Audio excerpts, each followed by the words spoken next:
여러분 안녕하십니까? 이충건입니다. 오늘은 스카이데일리의 성관이 중국인 간첩단 사건, 노상원 전 정보사령관이 장제은 전 국방대 교수에게 사실이라고 확인을 했습니다.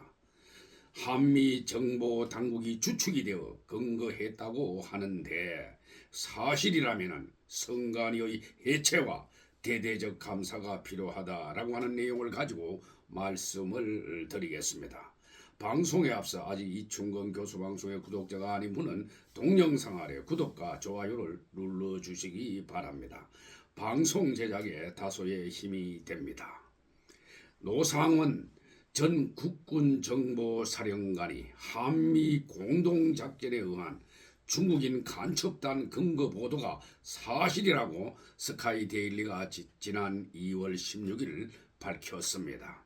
서울구치소에 구속 수감돼 있는 노상원 전 사령관은 부정선거 규명운동을 펼쳐온 장제은 전 국방대 교수에게 스카이데일리 중국 간첩단 보도가 맞는가라는 질문에 다 맞습니다라고 답했다고 장제은 박사가 스카이데일리에 알려왔습니다. 2월 16일 장제은 박사에 따른다면 앞서 노상원 전 사령관은 스카이데일리 중국 간첩단 보도를 아는가라고 장제은 박사가 묻자 잘 압니다라고 답변한 뒤에 본지 보도의 사실 여부를 재차 묻자 이같이 밝혔다고 합니다.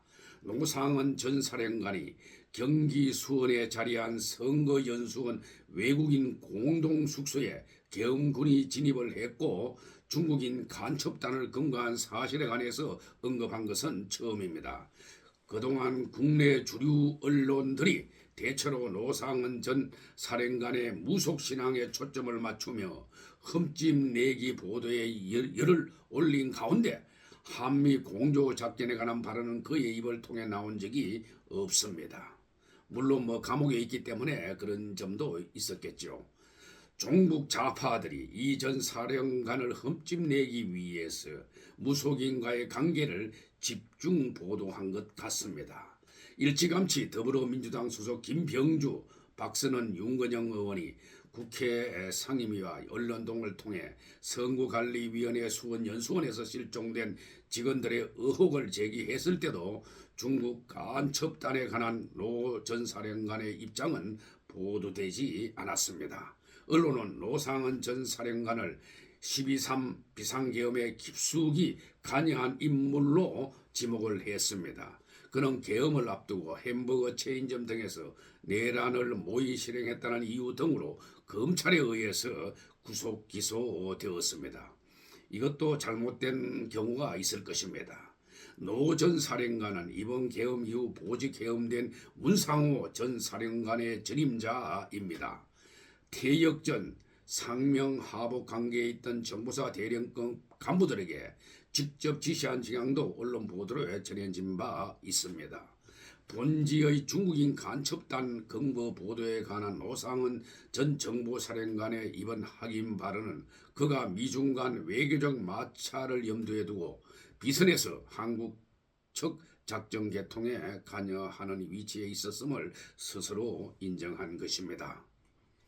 앞서 KBS는 2월 15일자 9시 뉴스에서 노상원 전 사령관이 지난해 10월 14일 문상호 당시 사령관에게 김용현 당시 장관이 전화할 것이라고 말한 뒤에 10분 후 실제 김 장관에게서 비하폰으로 전화를 걸려와 노상원이 하는 일을 잘 도와주라고 말했고 이를 계기로 노 전 사령관의 말을 김 장관의 지시로 이해했다는 문상호 전 사령관의 검찰 진술을 공개했습니다. 그러면서 노상원 전 사령관은 계엄 당일 오후 9시 30분쯤 문상호 당시 사령관에게 전화를 해서 밤 10시쯤에 속보가 나오면 선관위에 인원을 투입하라고 했고 다시 전화를 걸어와 20분 정도 지연될 것이라며 계엄의 구체적인 일정을 꿰뚫고 있었다는 취지로 KBS는 보도했습니다.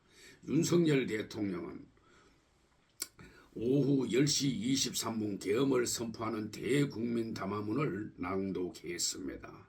노상은 전 사령관과 문상호 전 사령관은 헌법재판소의 윤 대통령 탄핵 심판에 아직 정인으로 호출되지 않았습니다.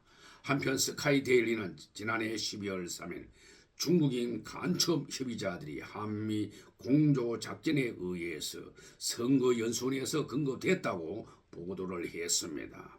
이 작전은 신분을 겉으로 드러내지 않는 한미 정보당국의 블랙 요원들이 주축이 된 블랙옵스 작전으로 확인이 되었습니다. 한미작전 참여자들은 중국 국적 간첩단의 소재와 혐의를 특정하기 위해서 수년간 정보 수집 및 추적을 벌이며 긴밀하게 공조해 온 것으로 밝혀졌습니다. 이 문제에 대해서 제가 느낀 점에 대해서 말씀을 드리겠습니다. 이에 대해서 선관위 관계자는 사실 무근이라고 해명을 했지만은 만약 사실이라면은 선관위의 임원진들과 간부들은 사표를 내게 해서 모두 교체시켜야 할 것이고 제가 있다면은 감방에 보내야 될 것으로 보입니다.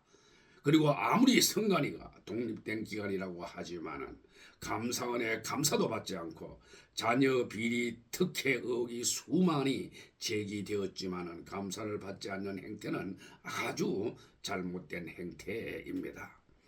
그리고 선관위의 서버의 보안이 취약해서 국가정보원의 서버 점검을 받으라고 했지만은 전체를 받은 적은 한 번도 없고 일부만 받았다는 것입니다. 일부 중에서도 무언가 잘못된 것이 나왔다는 설이 많습니다. 선관위는 무소불위의 권력기관이 아닙니다. 전 국민들이 사전선거에 대한 부정투표 의혹을 많이 제기했지만은 대법원도 같은 통속인지 자세히 조사도 하지 않고 부정선거가 없다고 판결을 내렸습니다. 사전선거 투표율과 본투표의 지지율이 그렇게 크기가 차이 나는 것은 통계학적으로 도저히 나올 수 없는 것입니다.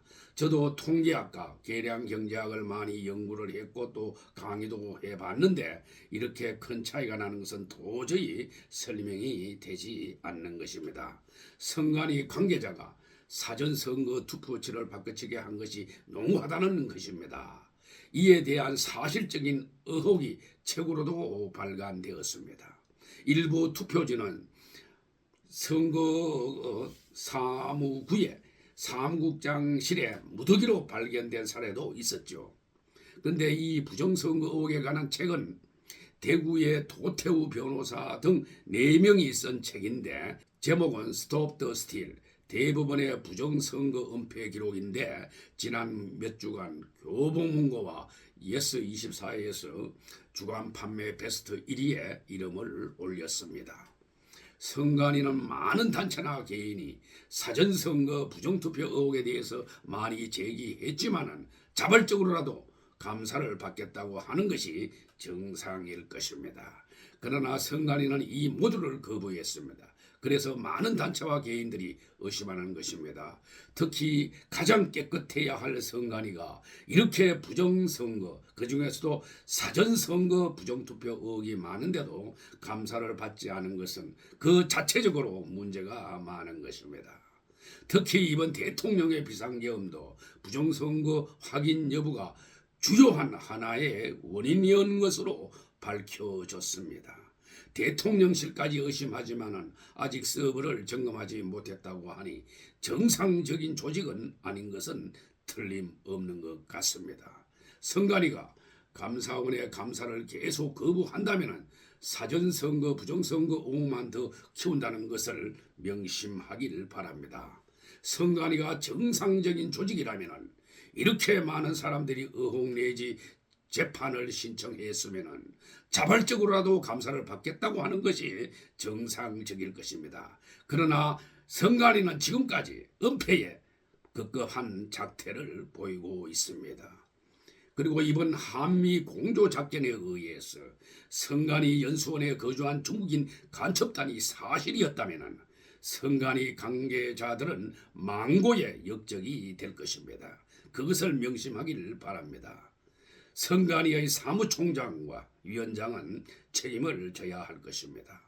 그리고 선관위 위원장을 대법원 대법관으로 겸직하는 사례도 시정되어야 할 것입니다. 그래야지 21세기 투명한 선거가 될 것으로 생각이 됩니다. 오늘 방송은 여기서 마치겠습니다. 제 영상을 끝까지 시청해 주신 여러분들께 감사의 말씀을 드립니다.